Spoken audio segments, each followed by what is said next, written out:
आज अपने BA second year में बिहारी कवि पर कुछ चर्चा करेंगे।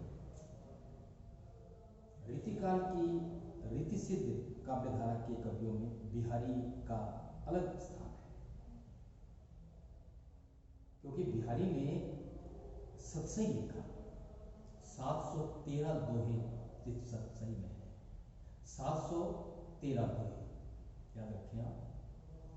दोहा एक छोटा छंद है, लेकिन इस छोटे छंद के अंदर बिहारी ने इतना कुछ समाहित कर दिया, तभी बिहारी के दोहों को लेकर ये कहा जाता है कि बिहारी ने गागर में सागर भरा है। बिहारी यूं मिर्जा राजा जयसिंह के दरबारी कवि हैं, और ये दरबारी कवि होना भी एक संयोग एक तरह से रहा। हुआ यूं कि बिहारी जो थे मिर्जा राजा जयसिंह के यहाँ पहुंचे, जयपुर नरेश महाराजा जयसिंह से मिलने जब बिहारी गए तो पता लगा कि जो महाराज हैं वो अपनी नवविवाहिता पत्नी के प्रेम पाश में पूरी तरह से बंधे हुए हैं, और जो प्रजा कर्म है उससे बिल्कुल विरक्त हो गए हैं। तब बिहारी ने ये दशा देखकर एक दोहा लिखकर दरबार में भेजा, राजा के पास उनकी जो समझौता अंतःपुर में उन्होंने भेजा कि नहीं पराग नहीं मधुर मधु और नहीं विकास की काल, अली कली ही सुबंधो आगे कौन होगा।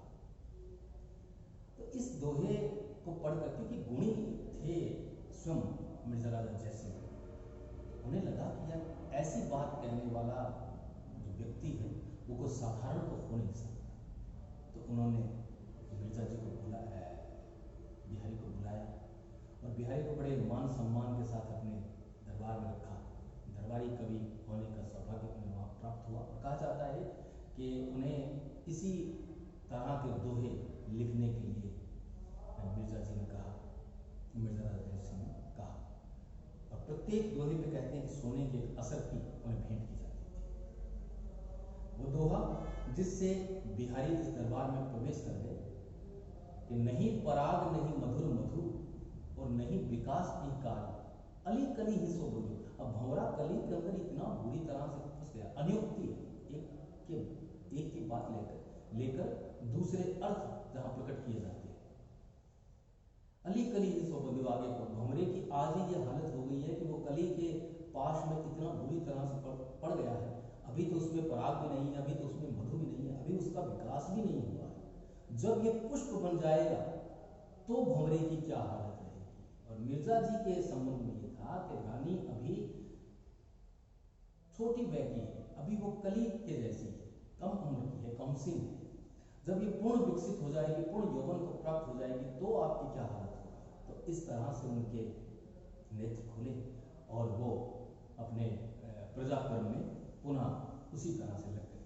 प्रजा हितेशी राजा की श्रेणी में हैं मिर्जा राजा जयसिंह, तो फिर पुनः अपने उस कार्य में लग गए। बात अपने रीतिकाल की करें तो रीतिकाल में जो विभिन्न धाराएं हैं, उन धाराओं में रीति सिद्ध काव्य धारा के कवि हैं बिहारी।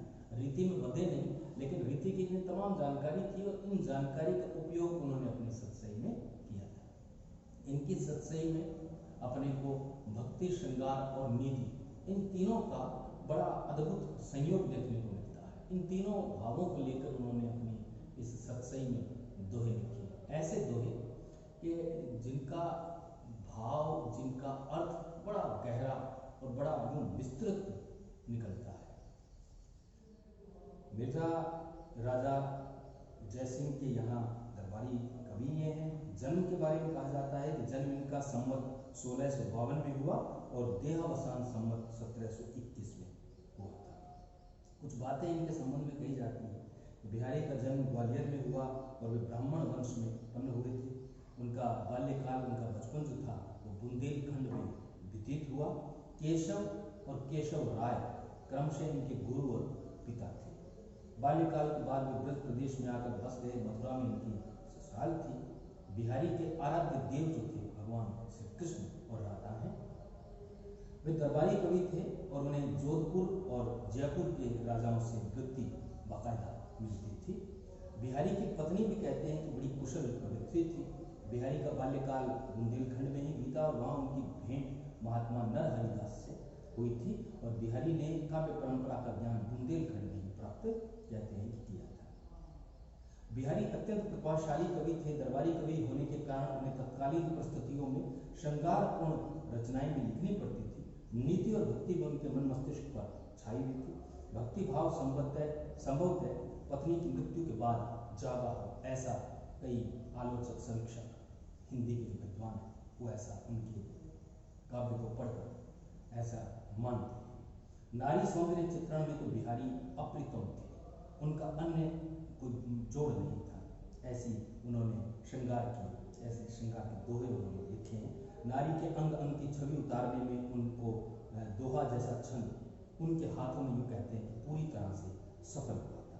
मादकता, कोमलता और सरसता में भी बिहारी के बराबर का दूसरा कवि नहीं मिलता।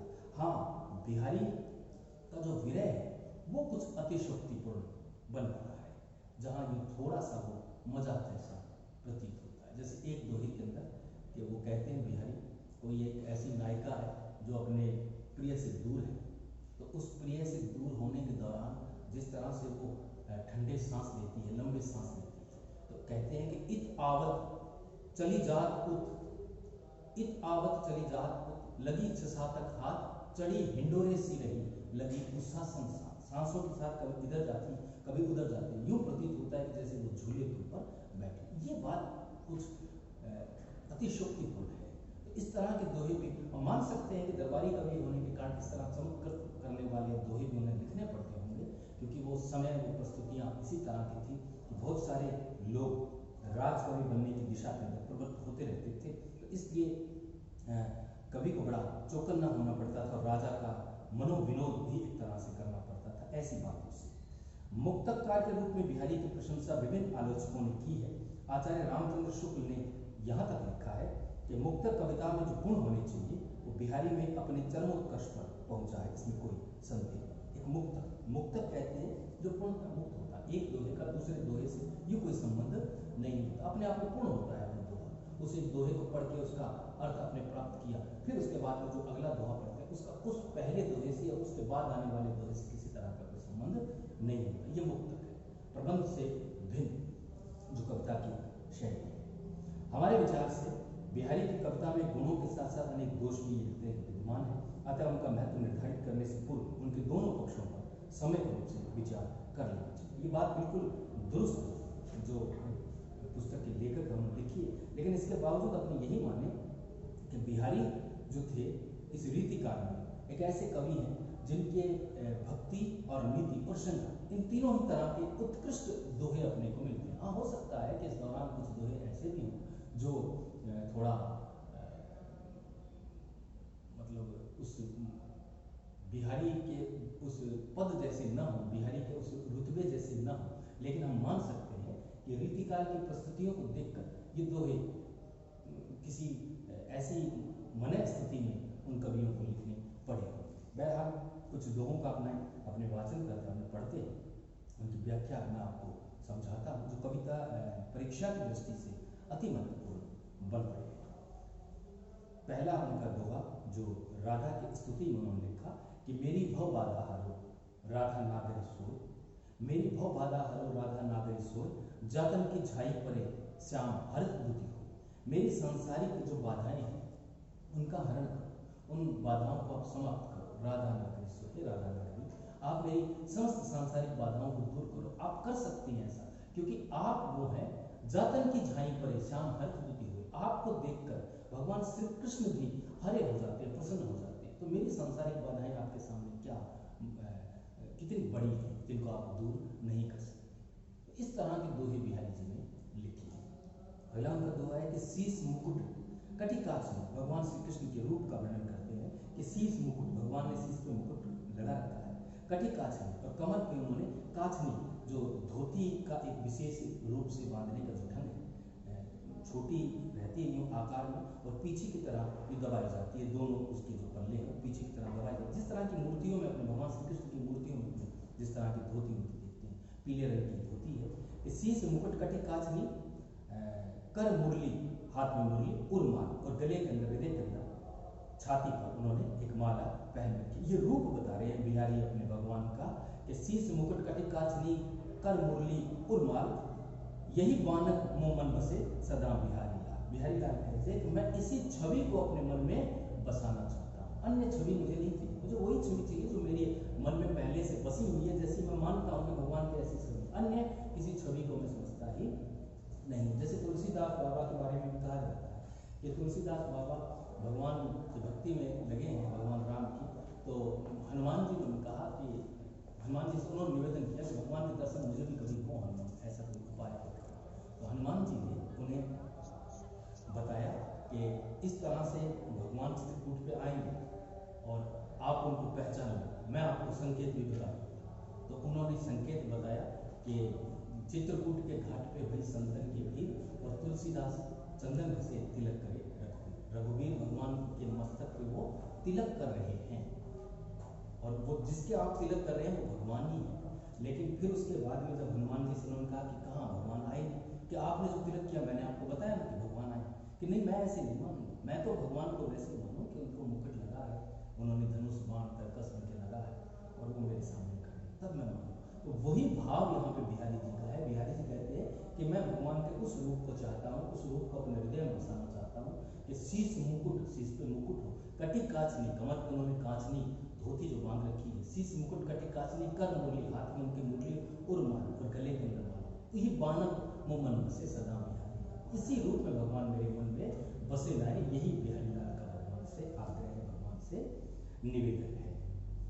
अगला दोहा है कि बड़ा महत्वपूर्ण है ये कि सोहत ओढ़े पीत पट श्याम सलोने गा, सोहत ओढ़े पीत पट, शोभायमान हो रहे हैं पीला जो पीतांबर धारण करके भगवान, सोहत ओढ़े पीत पट श्याम सलोने गा, सलोने रंग के, कृष्ण रंग के, श्याम रंग के भगवान बड़े सुशोभित हो रहे हैं, बड़े शोभायमान हो रहे हैं। सोहत ओढ़े पीत पट, पीले रंग का वस्त्र धारण करके श्याम रंग के भगवान बड़े ही सुशोभित हो रहे हैं, बड़े ही सुंदर लग रहे हैं।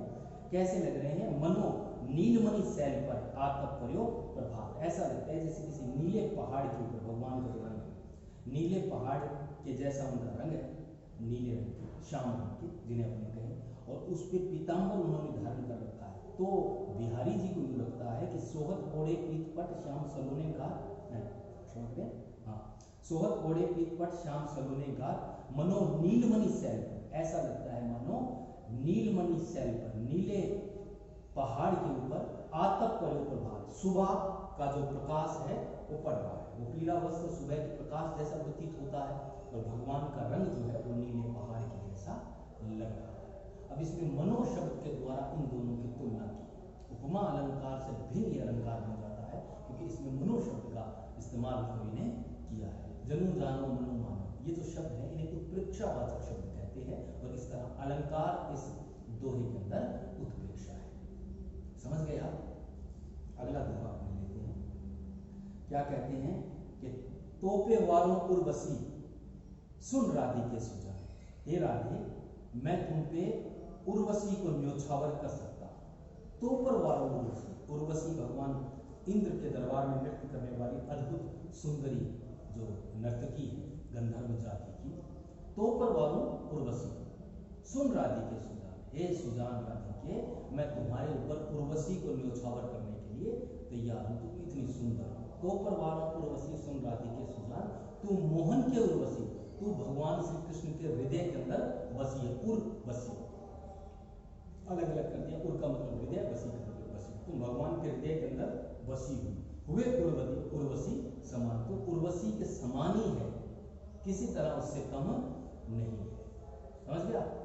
इसमें अलंकार यमक अलंकार है, जहां विभिन्न एक ही जैसे एक शब्द का एक या एक से अधिक बार प्रयोग किया जाता है, अर्थ सबका भिन्न होता है। तो पर वारों उर्वशी सुन राधिके सुजान, तू मोहन के उर्वशी है, उर्वशी समान। उर्वशी शब्द का कई बार प्रयोग किया, अर्थ प्रत्येक बार उनका भिन्न निकला है, तो अलंकार यहाँ पर यमक बन जाता है।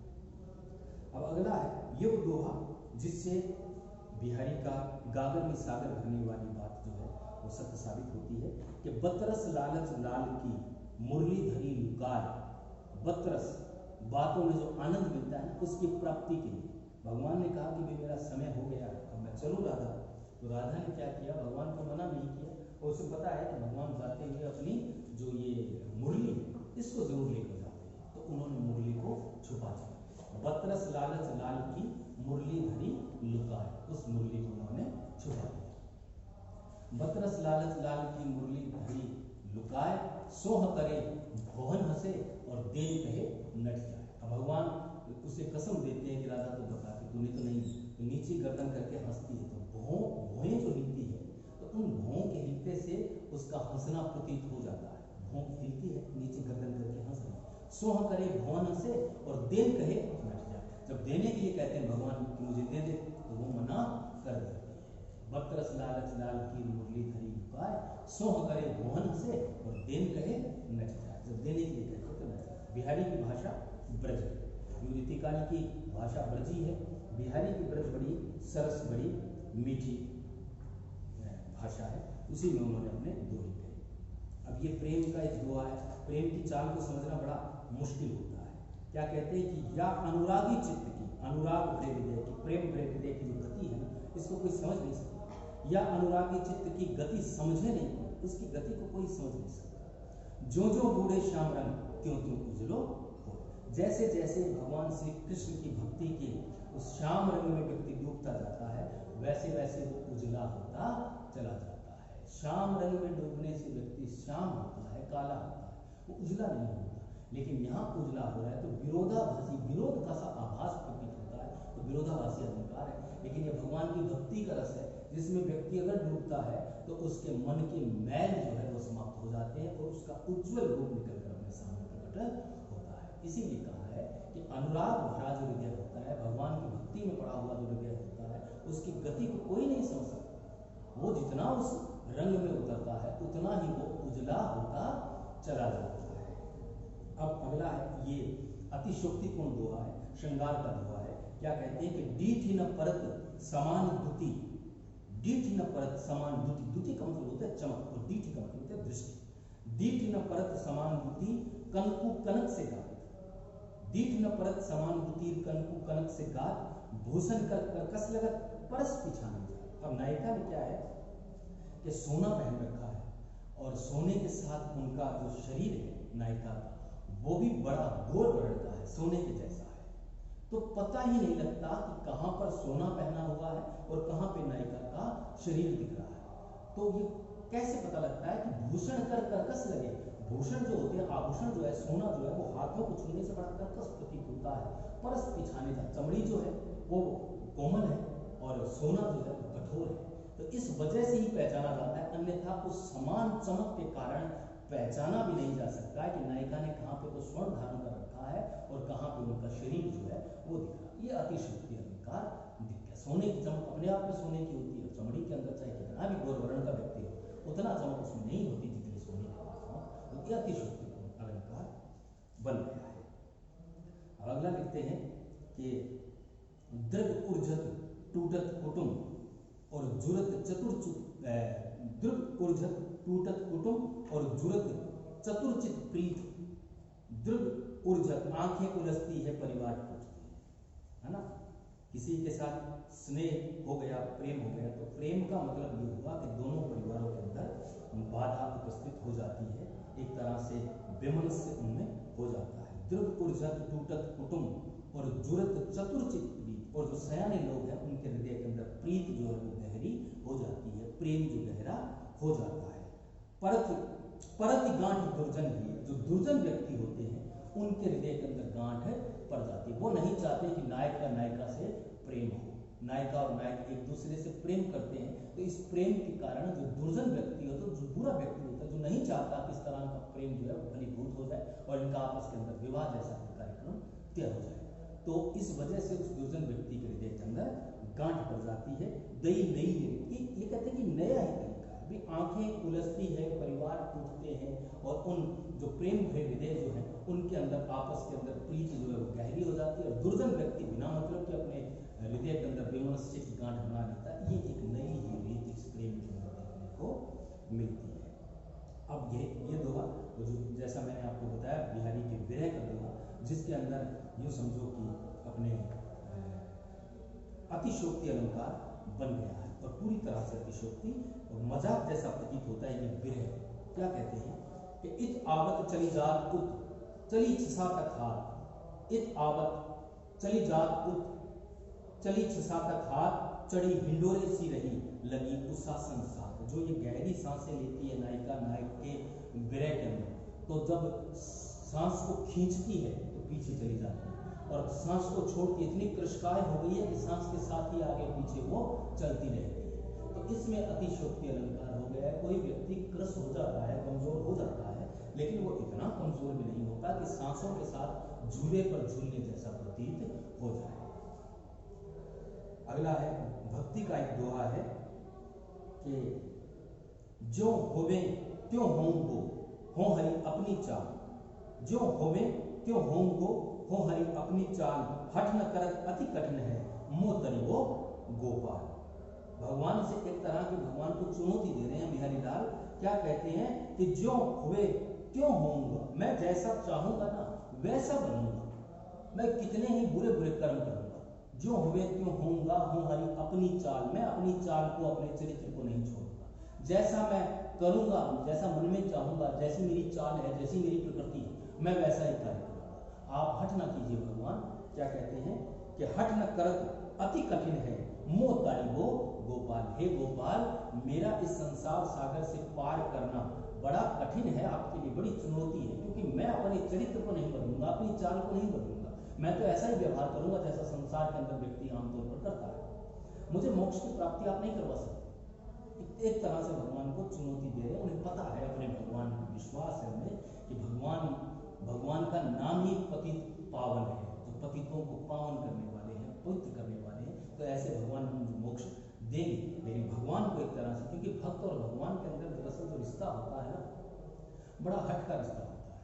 भगवान भी भक्त की प्रत्येक बात को मानने के लिए तैयार होते हैं। भृगु ने लात तक मार दी भगवान की, और लक्ष्मी ने कहा कि ऐसी दृष्टता किसने की? तो भगवान ने कहा कि लक्ष्मी, ये मेरे भक्त हैं, जैसा चाहे ना कर सकते हैं। तो वो बात है, यही बिहारी लाल ने कहा। अब एक देखिए कि कहलाने एकत बसत अहि मयूर मृग बाग, कहलाने एकत बसत अहि मयूर मृग बाग, जगत तपोवन सो कियो दीर्घ दाग निधान। जब कोई समस्या होती है, जब कोई परेशानी होती है ना, तो अपने आप पे जो विपरीत भावों वाले लोग भी साथ रहने के लिए तैयार हो जाते हैं। संसार का नियम होता है कि जब कठिनाई आती है, सब संकट आता है ना, तो सभी व्यक्ति अपने उस आपस के बैर वैमनस्य को भूलकर एक साथ रहने के लिए यूँ समझो कि मजबूर भी हो जाते हैं। उन्हें पता है कि इस तरह अपने मर जाएंगे, अगर अपने साथ रहेंगे तो संकट के दिन अपने कट जाएंगे। अब गर्मी का मौसम है, कोई एक स्थान है जहाँ पे थोड़ा शीतलता है, थोड़ी ठंड है, कहीं मान लीजिए छोटा सा कोई सरोवर है, उस सरोवर के निकट और आसपास वृक्ष लगे हुए, उन वृक्षों की वजह से उस सरोवर के कारण वो स्थान कुछ ठंडा है। भयंकर गर्मी का समय है। ऐसी गर्मी के अंदर अब विभिन्न एक दूसरे को फूटी आंख देखकर जो सुहाते नहीं है, यानी एक दूसरे के साथ जिनका यूँ समझो कि पूरा बैर है। कौन कौन से जीवों का बात की बिहारी ने? अहि मयूर, सर्प और मयूर, इन दोनों में आपस में बैर होता है। मयूर जो है सर्प को चुप लेता है, खा लेता है। अहि मयूर मृग बाघ और हरिण और बाघ, इन दोनों में भी आपस में बड़ा कटु संबंध होता है। बाघ जो है वो हरिण को खा जाता है। लेकिन इस गर्मी के मौसम ने उन सब में आपस में एक तरह से अलिखित समझौता कर दिया है कि भाई अपने इस गर्मी से बचना जरूरी है। ये शिकार विकार ये सारी बातें तो बाद में होती रहेंगी, हाल फिलहाल अपनी जान को बचाना बड़ा जरूरी है। अगला दोहा देखिए, ये उस भाव को लेकर लिखा गया दोहा है जब मिर्जा राजा जयसिंह ने औरंगजेब की तरफ से शिवाजी के ऊपर आक्रमण करने के लिए तत्पर हुए, तैयार हो गए। शिवाजी वो व्यक्ति हैं जिन्होंने हिंदू धर्म की ध्वजा को सदैव ऊपर रखा, और औरंगजेब से जो जबरदस्ती हिंदुओं को मुसलमान बनाने के लिए तत्पर थे, तो उनकी तरफ से जब मिर्जा जी युद्ध करने के लिए शिवाजी के खिलाफ जाते हैं, तब बिहारी उन्हें रोकते हैं और कहते हैं कि स्वार्थ सुकृत न श्रम प्रथा, कि न तो इस कार्य में तुम्हारा कोई स्वार्थ जुड़ा है, न लालच जुड़ा है। सुकृत, ना ही तुम्हारे द्वारा किए जाने वाला कार्य सुकृत है, यानी अच्छा कार्य नहीं है, न तुम्हारा स्वार्थ जुड़ा है। न श्रम प्रथा, तुम बेकार ही में श्रम कर रहे हो, मेहनत कर रहे हो। देख विहंग विचार, हे पक्षी तू विचार कर ले कि तू जो ये कार्य कर रहा है इसमें न तुम्हारा स्वार्थ है, न तुम्हारे द्वारा किया गया कार्य अच्छा कार्य है, ये बेकार का श्रम तुम कर रहे हो। बाज पराए पानी पर, हे बाज पराए हाथों में पड़कर तू पक्षी न मार, तू पक्षियों का शिकार मत कर। जिस तरह कोई बाज होता है वो किसी अन्य शिकारी के हाथ में पड़कर छोटे छोटे निरीह जीवों को मारने के लिए तत्पर होता है, उसी तरह से मिर्जा राजा जयसिंह जब शिवाजी से युद्ध करने के लिए गए औरंगजेब के पक्ष में होकर शिवाजी के खिलाफ, तब उन्हें रोका मिर्जा जी ने और कहा कि तुम्हारा ये कार्य इतिहास में कभी अच्छे कार्य की श्रेणी में नहीं आएगा, तो तुम ऐसा करो। एक अंतिम दोहा आपने पढ़ते हैं जो नीति का दोहा है। क्या होता है कि जब अवगुणी व्यक्तियों के बीच में कोई गुणी व्यक्ति पहुंच जाता है तो उस गुणी व्यक्ति के गुणों को पहचानने वाला वहां पे कोई नहीं होता। अब क्या होता है कि इत्र बेचने वाला व्यक्ति है वो ऐसे गांव में चला जाता है जिन्हें इत्र का पता ही नहीं कि इत्र क्या वस्तु होती है, ये सुगंधित पदार्थ है, अपने लगाने वाला है, दुर्गंध को समाप्त करता है, उन्हें नहीं पता। तो क्या होता है कि करी फुलेल को आचमन और मीठो कहत सराय, करी फुलेल को आचमन मीठो कहत सराय, ए गंधी मतिमंद तू इत्र दिखावत का। हे गंधी, हे गंध बेचने वाले, तो बड़ा मतिमंद है, तो बुद्धि से बड़ा कमजोर है, तो किसको इत्र दिखा रहा है? इनको पता ही नहीं बेवकूफों को कि इत्र क्या चीज होती है। अवगुणी व्यक्ति है, उन्हें उसने जब इत्र दिखाया और फुलेल दिखाया उनके हाथ पे डाला तो उन्होंने हाथ पे ले लिया उसे और लेके चाट गए, उसे आचमन कर दिया, पी गए। करी फुलेल को आचमन और कहते हैं कि मीठा है ये पदार्थ, बहुत अच्छा है भाई, जबकि वो वस्तु कोई अन्य उपयोग में आने वाली है। ये वो व्यक्ति हैं जिन्हें गुणों की पहचान नहीं होती। आपने आज बिहारी लाल के कुछ दोहे पढ़े, उम्मीद है आपको समझ में आए हैं, व्याख्या की दृष्टि से बड़े महत्वपूर्ण है। कोई भी परीक्षा हो बिहारी के दोहे उसमें जरूर आते हैं। और कल अपने पुनः इन्हीं में से कुछ दोहों का अपनी अगली कक्षा जब भी आपकी होगी ऑनलाइन, अपने उनमें बिहारी के आगे के कुछ दोहों का वाचन, पठन, पाठन, व्याख्या